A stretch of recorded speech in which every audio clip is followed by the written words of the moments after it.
Сәлем достар, бүгін сізде мен орыс тілін үйренудің 10 тәсілімен бөлісетін боламын. Өз тілің бірлік үшін, өзге тіл тірлік үшін деп бекерге айтылмаған. Біздің қоғамымызға сіңген тақырыптың бірі бұл орыс тілі.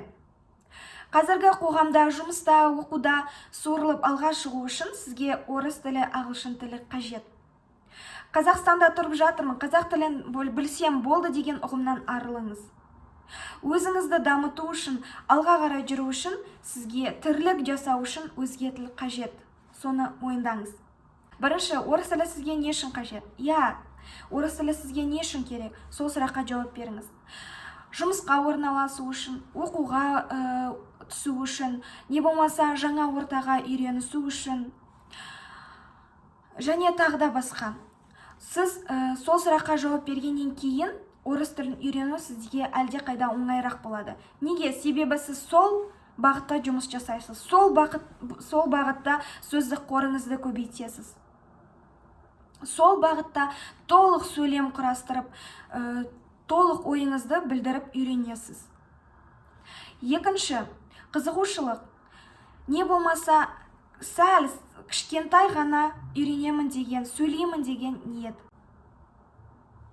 Үшінші, орыс тілді адаммен кездескен кезде қорықпаңыз. Өзіңізді еркін және сенімді ұстаңыз. Орыс тілінің базасы бізде бар. Мектеп кезінен орыс тілін оқыдық. Ішіңізден 1-ден 5-ке дейін санаңызда білетін сөздеріңізден сөйлем құрап сөйлей беріңіз.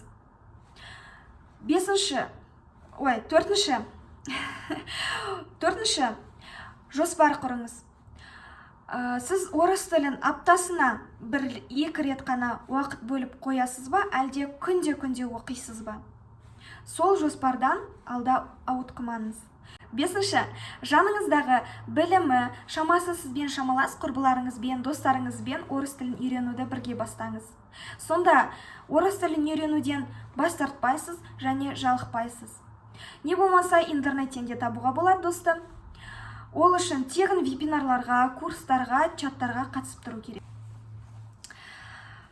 Алтыншы, телефоныңызға орыс тілін үйрететін бағдарламаларды көшіріп алыңыз.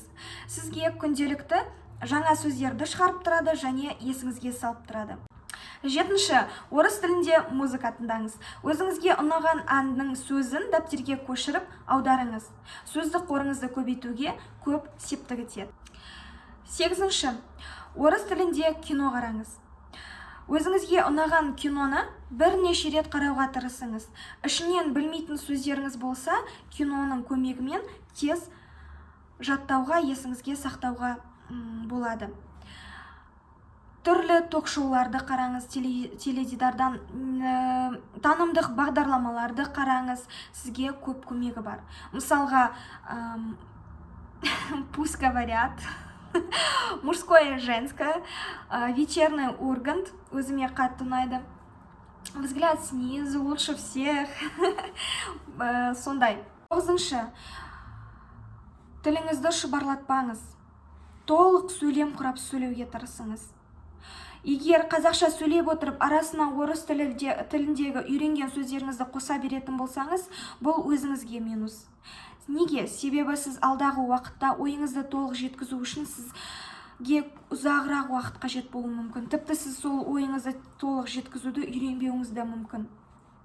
Оған қоса ана тіліңізді құрметтеңіз. Қазақ тілінің арасына болсын болмасын, келсін келмесін орыс тілін қосып сөйлеу бұл әдемі көрінбейді, керісінше сіздің дәрежеңізді төмендетеді. 10-шы, орыс тілінде күнделік жазып бастаңыз. Күнде не болмаса аптаның соңында басыңыздан өткен оқиғаны орыс тілінде жазыңыз. Бұл сізге өз-өзіңізге есеп беру үшін, орыс тілін толық тұжырымдау үшін және сөздік қорыңызды жаңағы қатесіз жазуыңыз үшін, ойыңызды толық жеткізу үшін өте көп көмегі бар. Өзім тура осылай істеген болатынмын. Ағылшын тілін үйренген кезде де өте жақсы көмектеседі. Сонымен достар, тіл үйрену ешқашан кештік етпейді. Біліміңізді шыңдаңыз, бос уақытыңызды пайдалы іске жұмсаңыз. Ағылшын тілін үйрену үшін де тура осы әдістерді қолдануға болады. Орыс тілі жайлы тағы қандай видео менен күтесіз, не болмаса ағылшын тілін үйрену жайлы комментарий қалдырып, өз ойыңызды жаза кетіңіз. Және каналға тіркелуді де ұмытпаңыздар. Сіздермен бірге болған мен Күнсая Зұлхақызы. Сәттілік.